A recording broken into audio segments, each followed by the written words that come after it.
There's a single government decision coming up that's about to completely reshape the financial lives of over 10 million people across India. We are talking about a massive overhaul of salaries and pensions. And the big question on everyone's mind is, what's this really going to mean for your bank account? And that's the question, isn't it? It's on the mind of every single central government employee and pensioner. So in this explainer, we're going to dive deep into the Eighth Pay Commission to figure out what's truly at stake for you. And just to be super clear, we're not talking about some minor little tweak here. The recommendations from this commission will directly affect the financial well-being of more than 10 million people and their families.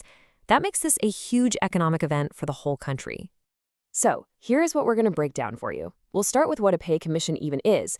Then we'll see how this new one, the eighth, stacks up against the last one.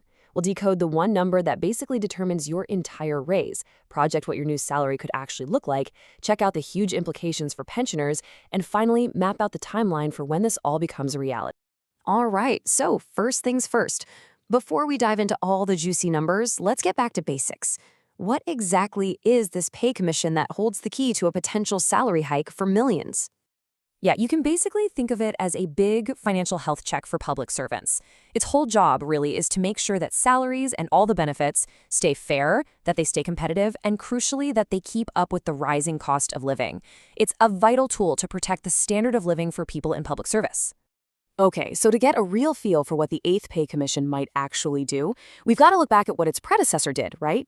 Let's jump back to 2016 and the Seventh Commission. And let me tell you, the Seventh Commission was a total game changer. It more than doubled the minimum pay. I mean, from 7,000 to 18,000 rupees.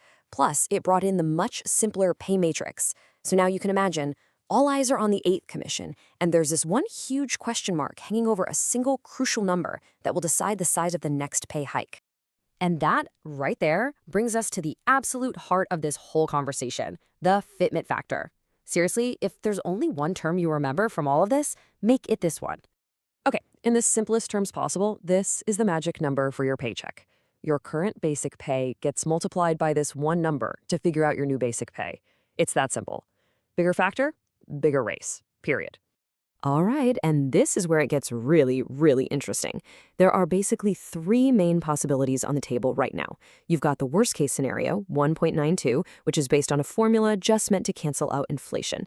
Then you have the status quo option, just using the same 2.57 factor as last time. And then you have the big one, the 3.68 that employee unions are demanding to really fight the rising cost of living. And wow, this chart really shows you just how much is on the line. Let's take that current minimum pay, 18,000 rupees. If they go with 2.57, it jumps to around 46,000 rupees. Not bad, right? But if the union demand of 3.68 gets the green light, that same minimum pay skyrockets to over 66,000 rupees.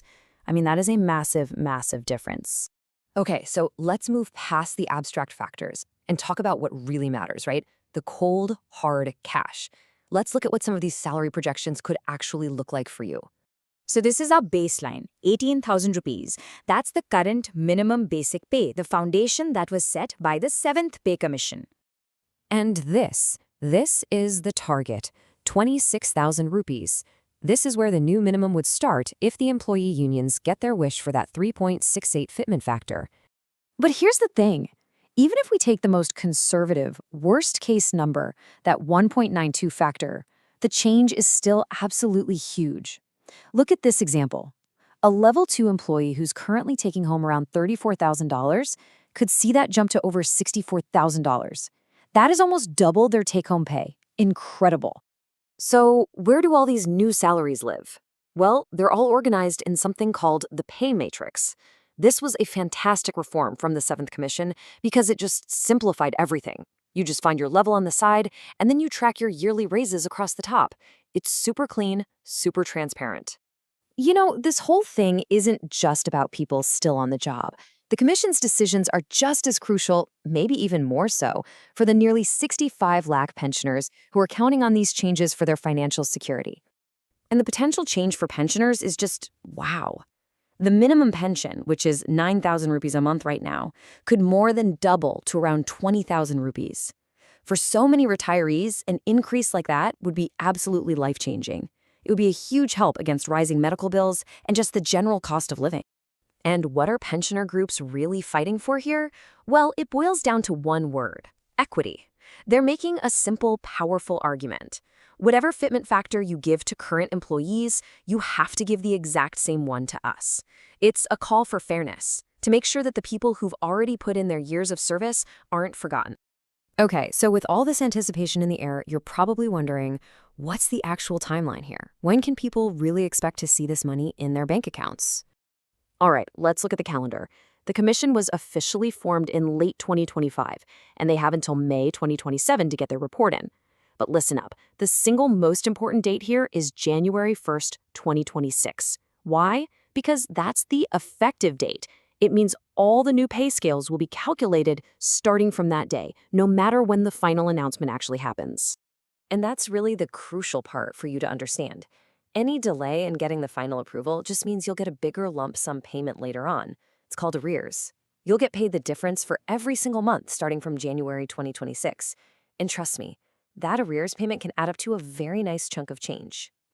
So in the end, the commission has to perform this really delicate balancing act. On one hand, you have the very real needs of employees and pensioners. And on the other, you have the overall economic health of the entire country.